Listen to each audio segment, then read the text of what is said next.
So ಆದರೂ ಕೂಡ ಇದ್ರ ಮಧ್ಯದಲ್ಲಿ ವಿರೋಧ ಪಾರ್ಟಿಯವರು ಕೂಡ ಕೆಲವು ಸ್ಟ್ರೈಕ್ಗಳು ಮತ್ತೊಂದೆಲ್ಲ ಮಾಡ್ತಾ ಇದ್ದಾರೆ. ನಮ್ಮ ರೈತ ಸಂಘಟನೆಯವರು ಮಾಡ್ತಾ ಇದ್ದಾರೆ.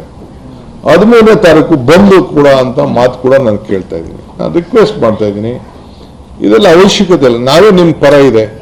ಈ ಬಂದಿಂದ ನಿಮ್ಗೆ ಯಾವ ಪರಿಹಾರ ಕೂಡ ಸಿಕ್ಕುದಿಲ್ಲ. ಈ ಬಂದ್ ಮಾಡಲಿಂದ ಈಗ ಕಾನೂನು ವ್ಯವಸ್ಥೆ ಬೇರೆ ಇದೆ, ಕೋರ್ಟ್ ಆದೇಶಗಳು ಬೇರೆ ಇದೆ. ಈ ಬಂದ್ ಮಾಡಿದ್ರೆ ಜನರಿಗೆ ಯಾವ ರೀತಿ ತೊಂದರೆ ಆಗ್ತದೆ ಅಂತ ಕೂಡ ತಾವೆಲ್ಲ ಆಲೋಚನೆಯನ್ನು ಮಾಡಬೇಕು. ದಯವಿಟ್ಟು ಇಂಥ ತೀರ್ಮಾನಗಳನ್ನು ಮಾಡಬಾರ್ದು ಅಂತೇಳಿ ನಮ್ರತೆಯಿಂದ ಸರ್ಕಾರದ ಪರವಾಗಿ ನಾನು ಮನವಿ ಮಾಡ್ತೇನೆ. ನಾವೇ ಇದ್ದೇವೆ ಈ ರಾಜ್ಯದ ಹಿತ ರಕ್ಷಣೆ ಮಾಡಲಿಕ್ಕೆ. ಜನ ನೀವೆಲ್ಲ ಸೇರಿ ನಮಗೆ ಅಧಿಕಾರ ಕೊಟ್ಟಿದ್ದೀರಿ. ನಿಮ್ಮ ವಿರುದ್ಧ ಯಾವ ಕಾರಣಕ್ಕೂ ನಾವು ಕೆಲಸಗಳನ್ನು ಮಾಡುವುದಿಲ್ಲ. ನಮ್ಮೆಲ್ಲರೂ ಕೂಡ ನಾಯಕರುಗಳನ್ನು ವಿಶ್ವಾಸಕ್ಕೆ ತೆಗೆದುಕೊಂಡು ನಾವು ತೀರ್ಮಾನವನ್ನು ನಾವು ಮಾಡ್ತೇವೆ. ದಯವಿಟ್ಟು ಬಂದು ಇವೆಲ್ಲ ವಿಚಾರವನ್ನು ಕೈ ಬಿಡಬೇಕು ಅಂತೇಳಿ ಮನವಿ ಮಾಡ್ಕೊಳ್ತಾ ಇದ್ದೀನಿ.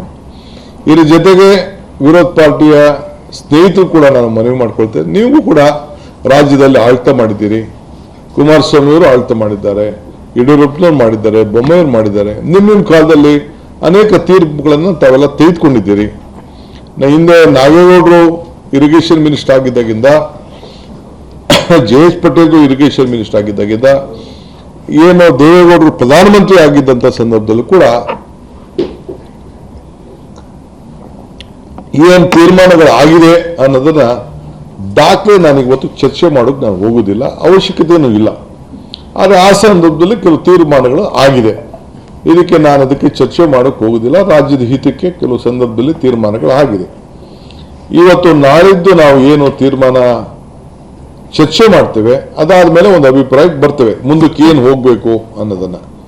ಸೊ ಅದರಿಂದ ತಮಗೂ ಕೂಡ, ಮಾಧ್ಯಮದವ್ರಿಗೂ ತಮಗೂ ಕೂಡ ನಾನು ರಿಕ್ವೆಸ್ಟ್ ಮಾಡ್ತೀನಿ, ನೀವು ಕೂಡ ರಾಜ್ಯದ ಹಿತಕ್ಕೋಸ್ಕರ ತಾವು ಎಲ್ಲ ಸಂದರ್ಭದಲ್ಲೂ ಕೂಡ ತಾವು ಸಹಕಾರ ಕೊಟ್ಟಿದ್ದೀರಿ.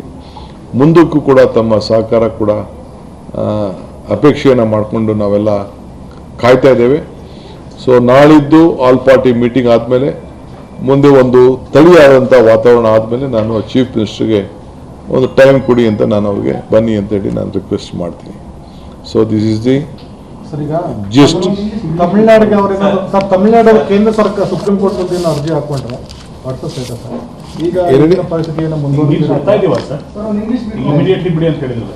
ಅವರು ಬಿಡಬೇಕು ಅಂತ ನಿನ್ನೆ ನಮ್ಮ ವಾದನ ರಿಜೆಕ್ಟ್ ಮಾಡಿದ್ದಾರೆ.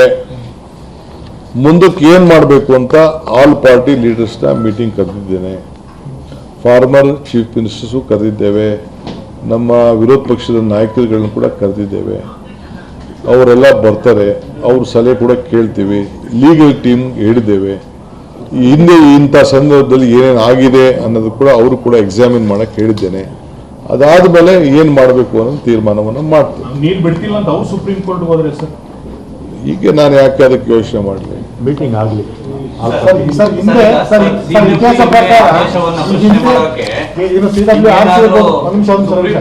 ಅವಕಾಶ ಇದೆಯಾ ಸರ್ ನಿಮ್ಗೂ? ಈಗ ನಾನು ನಾನು ನನ್ನ ಡೆಲ್ಲಿ ಲೀಗಲ್ ಟೀಮ್, ನಮ್ಮ ಅಡ್ವೊಕೇಟ್ ಜನರಲ್ ಅವರ ಸಲಹೆ ಮತ್ತು ನಮ್ಮ ಆಲ್ ಫಾರ್ಮರ್ ಚೀಫ್ ಮಿನಿಸ್ಟರ್ಸು ಮತ್ತು ಅಪೋಸಿಷನ್ ಲೀಡರ್ಸ್ ಅವ್ರ ವಿಶ್ವಾಸಕ್ಕೆ ತೆಗೆದುಕೊಳ್ಳದೆ ನಾನು ಯಾವ ತೀರ್ಮಾನನೂ ಮಾಡುವುದಿಲ್ಲ. ಸಹ ಸುಪ್ರೀಂ ಕೋರ್ಟ್ ಹೋಗ್ಲಿಕ್ಕೆ ಅವಕಾಶ ಇದೆ, ಅವ್ರಿಗೂ ಸಹ ಹೋಗ್ಲಿಕ್ಕೆ ಅವಕಾಶ ಇದೆ. ಅದೇ ಈ ಹಿಂದೆ ಹಲವಾರು ಘಟನೆಗಳಲ್ಲೂ ಸಹ ಅವ್ರು ಸುಪ್ರೀಂ ಕೋರ್ಟ್ ಹೋಗಿ ಆದೇಶ ತಗೊಂಡ್ ಬಂದೇ ನೀರು ಬಿಡಿಸ್ಕೊಂಡಿದ್ದಾರೆ. ನೀವು ಅರ್ಜಿ ಹಾಕೋ ಸಂದರ್ಭದಲ್ಲಿ ನೀರು ಬಿಟ್ಬಿಟ್ಟು ಆಮೇಲೆ ಅರ್ಜಿ ವಿಚಾರಣೆ ಆಗಿರೋ ಘಟನೆಗಳಿದೆ. ಹಾಗಾಗಿ ರಾಜ್ಯ ಸರ್ಕಾರ ತಮ್ಮ ಇರುವ ನಿರ್ಧಾರಕ್ಕೆ ಸ್ಟಿಕಾನ್ ಈಗ ಹಿಸ್ಟ್ರಿ ಯಾರು ಬದಲಾವಣೆ ಮಾಡೋಕ್ಕಾಗಲ್ಲ. ಹಿಸ್ಟ್ರಿ ಯಾರು ಬದಲಾವಣೆ ನಡೆದಂಥ ಘಟನೆಗಳೇ ಮಾಡ್ಲಿಕ್ಕೆ ಆಗೋದಿಲ್ಲ.